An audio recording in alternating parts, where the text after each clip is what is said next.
आजिकल रोसई आ चुली रे ना गैस रे रोसई होची आपण माने निश्चित चुलीर आलू पोड़ा को मिस करुथिबे।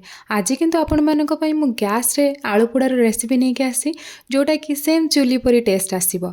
आ गैस रे आपण माने बहुत बढ़िया से पोड़ी पारिबे। आपण माने बिल्कुल भी जानि परिबे नै कि एटा गैस रे पोड़ा हिची ना चुली रे। आ ता सहित गोटे बढ़िया आलूर मु टेस्टी रेसिपी देखैबी जोटा कि आपण मानकर भोक को बढ़ाई देबो। तो चलंतु डेरी न करिके देखि नबा।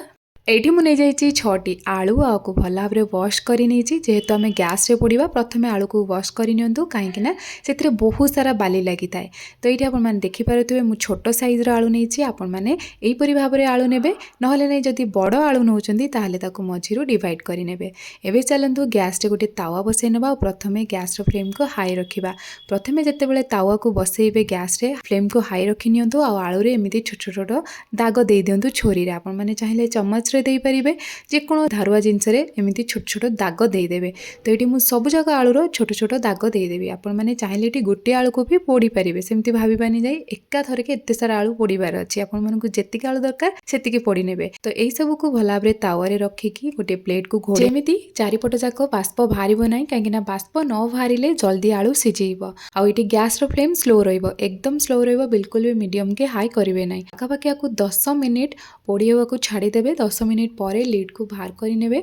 ये आपण मैंने देखिपार आलू केते सुंदर झाड़ी जाइए। आलू को भल भाव पलटई नवा। तो आर पट को पलटई सारा पर पुणी थे लिड को कभर करे पाखापाखि 10 मिनिट आ गैस फ्लेम को स्लो रखिए बिल्कुल भी मीडियम के हाई करेंगे ना। तो ये मुझे पुणी थे घोड़े नहीं आपण मैंने चैनल जदि नुआ ताले जल्दी चैनल को सब्सक्राइब करूँ और वीडियो को लाइक करूँ जहाँफल कि आपण लाइक आइकन रू भी वीडियोटी मिल जाए इजिली। तो ये आप देखिपे पुणी 10 मिनिट पर लिड को बाहर करके पुणी थे पलटई नौ। तो ये आमर आलू बहुत बढ़िया से अलमोस्ट हो आसला।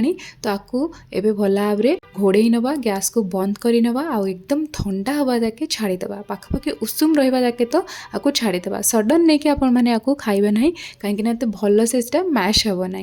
तो ये आप देखिपे गैस को बंद करदेली आ ठंडा हवा को छाड़ीदेली।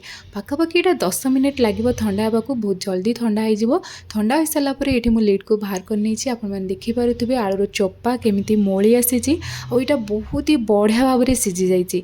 आपण मैंने जब यहीपरी भाव में आलू पोड़े आपण मैंने जानीपर ना कि यहाँ चुली रे पोड़ी ना गैस रे बहुत ही बढ़िया लगे। आपण मानक गोटे फाड़ करके देखी दूसरी ये आप देखिपे कि बढ़िया से सीझी।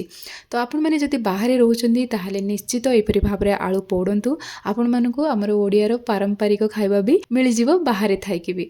तो ये चलतु आलूर गोटे बढ़िया टेस्ट। तो यहाँ को आम भर्ता भी कहीपर। तो गोटे हेमदस्ता नहीं जावा से 4-5 पाखुड़ा रसुण नहीं जावा टिके लुण आउ अल्प टिके जीरा 2टी कंचा लंका ये नहीं जाइए। आपण मैंने निज हिसाब से राग को नहीं जाए यही सब को प्रथमे आपण मैंने हेमदस्तार यहीपरी भाव में कुटी ने।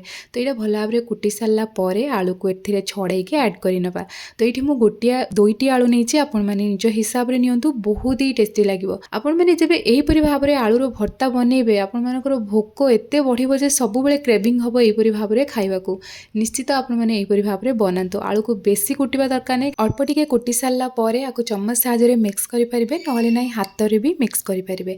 मिक्स कर सारा पर गोटे प्लेट को काढ़ी आपण मैंने पखाल भात हो कि गरम भात रे खातु बहुत ही टेस्टी लगे। ये जो भर्ता को आपण मैंने जेबे भी बनिकी खाइबे आपण मानकु सब बेले क्रेविंग हबो खाइबाकू। निश्चित बनातु आ मते कमेंट्स करके जणातु आपण मानकर ये आलू पोड़ा और आलू भर्ता केमिति बनिला। वीडियो पसंद आसले वीडियो को लाइक करंतु शेयर करंतु और चैनल को सब्सक्राइब कर दियंतु। Thank you for watching.